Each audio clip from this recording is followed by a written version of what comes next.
Praise the lord. ప్రభువైన యేసుక్రీస్తు నామములో ఈ ఉదయకాలమందు మీ అందరికీ కూడా శుభములు తెలియజేస్తూ ఉన్నాను. యేసు ప్రభువారు ఈ లోకానికి రావడానికి చిన్న కుటుంబం, పేద కుటుంబం ఆయన ఎంచుకున్నారు.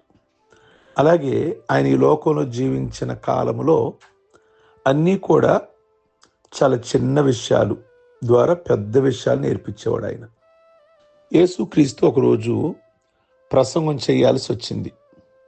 మార్కు సువార్త 3వ అధ్యాయము 9వ వచనం. ఆయన చిన్న ధోని ఎంచుకున్నారు.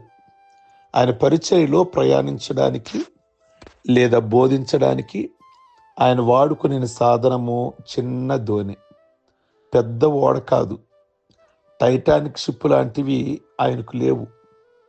బెస్తవారైన ఆయన శిష్యులు వ్యాపారం కొరకు వాడుకునే అతి సామాన్యమైన చిన్న ధోనిను ఆయన తన పరిచర్యలో వాడుకున్నారు. గలిలయ సముద్ర అంతర్భాగంలో ఈ మధ్య కాలంలో ఒక చిన్న ధోనిను కరుక్కున్నారు. అది నిశ్చయముగా యేసయ్య ఉపయోగించిన ధోనే అని పరిశోధకులు నమ్మారు. ఈ వార్త చదివాక దేవుని వాక్యం సత్యమని దేవునికి స్తుతి చెల్లించకుండా నేను ఉండలేకపోయాను. ప్రియమైన దేవుని బిడ్డలారా, యేసయ్య ఆ ధోనిలో ఉండి ఆయన ప్రసంగం చేశారు ఆ రోజు. అది ఈ రోజున కనుక్కున్న దాఖలాలు ఉన్నాయి. కనుక యేసు ప్రభువారు ఆయన మాట్లాడవలసి వస్తే, ప్రసంగం చేయాల్సి వస్తే వాళ్ళకి అర్థమయ్యే సులభ శైలిలో, వాళ్ళకి ఏ వస్తువులు తెలుసో వాటిలో నుండి చాలా మర్మాలను బయలుపరిచేవాడు ఆయన. అంటే చదువుకోని వాళ్ళకి మనం ఎగ్జాంపుల్, అమెరికాలో ఒక మిషన్ ఉంది, ఒక యంత్రాంగం ఉంది అంటే అర్థం కాదు.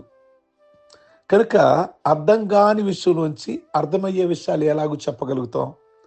యేసు ప్రభువారు ఆయన వాక్యం చెప్పేటప్పుడు ఆవగింజను ఉపయోగించారు. మత్తయి సువార్త 13వ అధ్యాయం 31వ వచనం.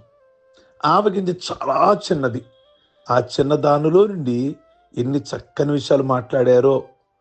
ప్రియ దేవుని బిడ్డలారా, యేసయ్య మాట్లాడే ప్రతి మాట కూడా చాలా చిన్న చిన్న విషయాల్లో నుండి గొప్ప విషయాలు. పువ్వులను చూశారా అనేవాడు. ఆకాశ పక్షులను, అదే పిచ్చుకలను చూశారా అనేవాడు. కాకుల గురించి మాట్లాడాడు, గోధుమల గురించి మాట్లాడాడు, గురుగుల గురించి మాట్లాడారు, చేపల గురించి మాట్లాడారు, విత్తనాల గురించి మాట్లాడారు.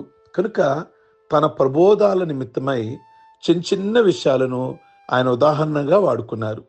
ప్రజలకు అందుబాటులో ఉన్న వాటిని, ప్రజలు నిత్యం వాడుకునే వాటిని గూర్చి, ఎన్నడూ వాడని వాటిని గూర్చి ఆయన మాట్లాడలేదు. ప్రియ దేవుని బిడలారా, నేడు బోధకులు ప్రజలకు అంతుబట్టని విషయాలు, అర్థం కాని విషయాలు మాట్లాడుతుంటారు. అలాంటి వారు బోధకులం కాలేము, బాధకులుగా అయిపోతాం. కనుక బోధకుడు అంటే అందరికీ అర్థమయ్యే రీతిలో, సులభ శైలిలో. అందుకే యేసుక్రీస్తుని ఒక యవనస్తుడు అన్నాడు, సద్బోధకుడా అంటే మంచి బోధకుడా అన్నాడు. అంటే ఆయన మాటలు అందరికి అర్థమయ్యే రీతిగా ఉండేది. యేసు ప్రభువు దగ్గరికి ఒక రోజు చాలా మంది మీటింగ్ ఉండడానికి కొండ మీదకి వచ్చారు. వస్తే యోహాను సువార్త 6వ అధ్యాయం 9వ వచనం ఉంటుంది.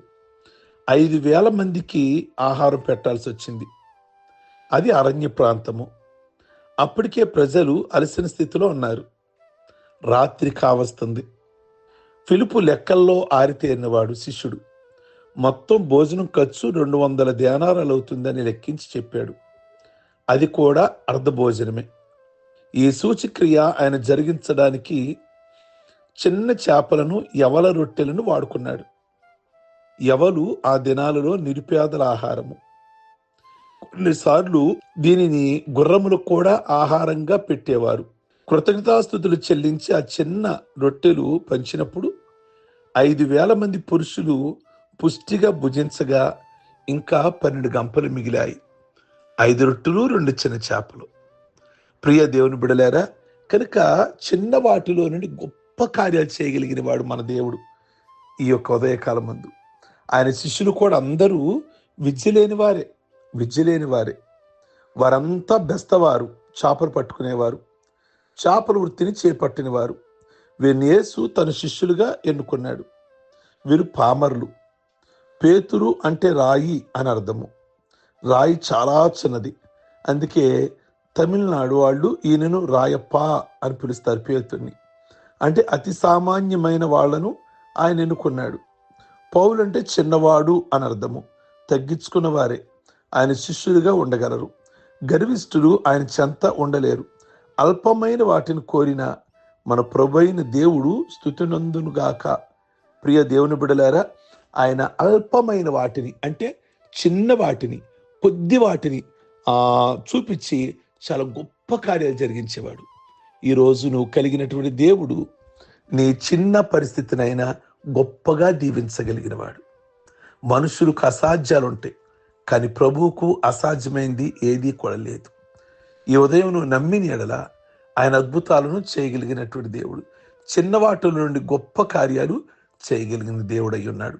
కనుక అట్టి దేవుని మనం కలిగి ఉండి మనం కూడా అట్టి మేలులు దేవుని సన్నిధిలో చూసి ప్రభువుని మహింపరుచుకుందాం. సర్వశక్తి కలిగిన తండ్రి, మీరు ఈ లోకంలో నిరుపేద కుటుంబాన్ని ఎన్నుకున్నారు. ప్రభు చాలా చిన్న కుటుంబాన్ని ఎంచుకున్నారు. మీరు ప్రసంగం చేయాల్సి వస్తే చిన్న ధోనిని వాడుకున్నారు. వాక్యం చెప్పాల్స్తే ఉపమానంగా చిన్న ఆవగింజను వాడుకున్నారు. ఆహారం పెట్టాల్సి వస్తే అన్ని వేల మందికి 5 రొట్టెలు మాత్రమే, 2 చిన్న చేపలు మాత్రమే మీరు ఆస్వాదించగా కొన్ని వేల మంది తినగలిగారు. మీ శిష్యులంతా కూడా విద్య లేని వాళ్లే ప్రభువా. అయ్యా, నిజంగా వాళ్ళ ద్వారా మీరు ఎంత అద్భుతకరమైన సువార్తను అందించి వెళ్ళారు. అందును బట్టి మీ వందనాలు, స్తోత్రాలు. చిన్నవారి దేవుడు నాయన, అయ్యా పేదల దేవుడు నాయన, అందును బట్టి మీ వందనాలు, స్తోత్రాలు చెల్లిస్తున్నాం. ఈ మాటలు ప్రభువా ఈ క్రిస్మస్ నెలలో వినడానికి కృపనిచ్చారు. అందును బట్టి మీకు స్తోత్రాలు చెల్లిస్తూ, మరి పుట్టినరోజులు అలాగే రక్షణ పొందిన రోజులు, ఎవరైతే పెళ్లి రోజులు ఉన్నాయో వాళ్ళందరినీ కూడా ఆస్వాదించి ఆరోగ్యాలు ఇచ్చి ప్రతి ఒక్క విషయంలో కూడా ఆ కుటుంబాలకి మీరే మేలు చేయమని, సమస్త మహిమ ఘనత ప్రభావములు పొందమని యేసు పరిశుద్ధ నామములో అడుగుచున్నాం తండ్రి. ఆమేన్, ఆమేన్.